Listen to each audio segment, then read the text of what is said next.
once knew a nigga whose real name was William. His primary concern was making $1 million, being the illest hustler that the world ever seen. He used to fuck movie stars and sniff coke in his dreams. A corrupted young mind at the age of 13. Nigga never had a father and his mom was a fiend. She put the pipe down, but for every year she was sober, her son's heart simultaneously grew colder. He started hanging out, selling bags in the projects, checking the young chicks, looking for hit-and-run prospects. He was fascinated by material objects, but he understood money never bought respect. He built a reputation cause he could hustle and steal, but got locked once and didn't hesitate to squeal. So criminals he chilled with didn't think he was real. You see, me and niggas like this have never been equal. I don't project my insecurities on other people. He fiended for props like addicts with pipes and needles, and so he felt he had to prove to everyone he was evil. A feeble-minded young man with infinite potential, the product of a ghetto-bred capitalistic mental.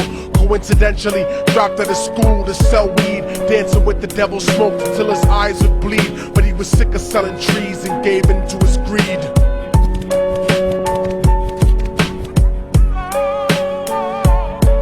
Everyone tryna be trife, never face the consequences. You probably only did a month for minor offenses. Ask a nigga doing life if he had another chance. But then again, there's always the wicked that knew in advance. Dance forever with the devil on a cold cell block. But that's what happens when you rape, murder, and sell rock. Devils used to be gods, angels that fell from the top. There's no diversity because we're burning in the melting pot.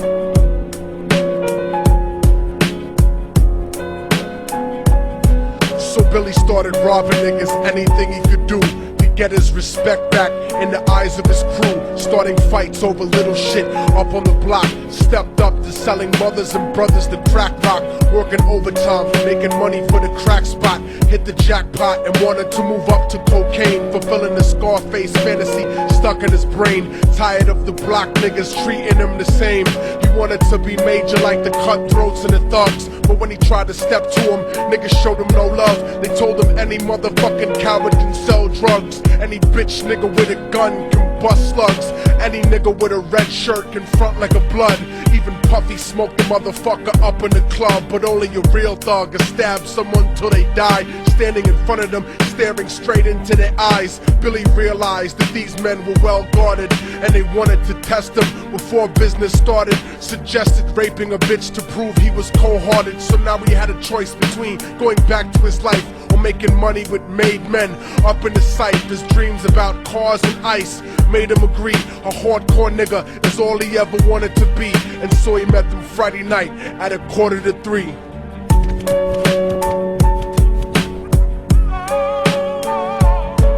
Everyone tryna be trife, never face the consequences. You probably only did a month for minor offenses. Ask a nigga doing life if he had another chance. But then again, there's always the wicked that knew in advance. Dance forever with the devil on a cold cell block. But that's what happens when you rape, murder, and sell rock. Devils used to be gods, angels that fell from the top. There's no diversity because we're burning in the melting pot.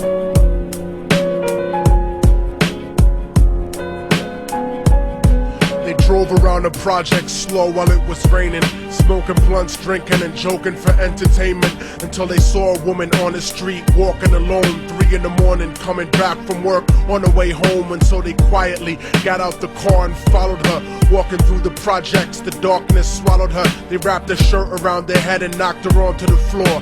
This is it, kid, now you got your chance to be raw.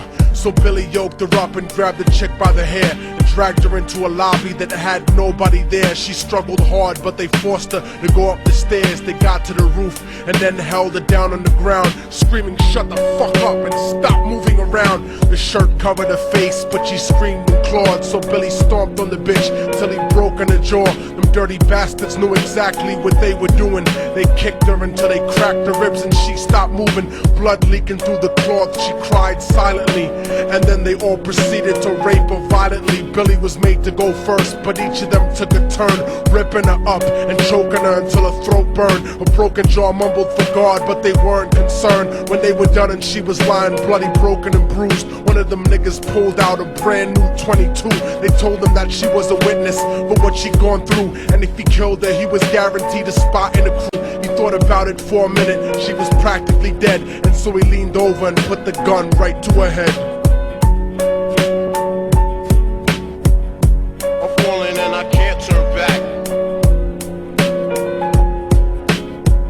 I'm falling and I can't turn back. Right before he pulled the trigger and ended her life, he thought about the cocaine with the platinum and ice, and he felt strong standing along with his new brothers. Cocked the gat to her head and pulled back the shirt cover, but what he saw made him start to cringe and stutter, cause he was staring into the eyes of his own mother. She looked back at him and cried cause he had forsaken her. She cried more painfully, and when they were raping her, his whole world stopped. He couldn't even contemplate. His corruption had successfully changed his fate, and he remembered how his mom used to come home late, working hard for nothing, cause now what was he worth? He turned away from the woman that had once given him birth, and crying out to the sky cause he was lonely and scared, but only the devil responded cause God wasn't there. And right then he knew what it was to be empty and cold, and so he jumped off the roof and died with no soul. They say death takes you to a better place, but I doubt it.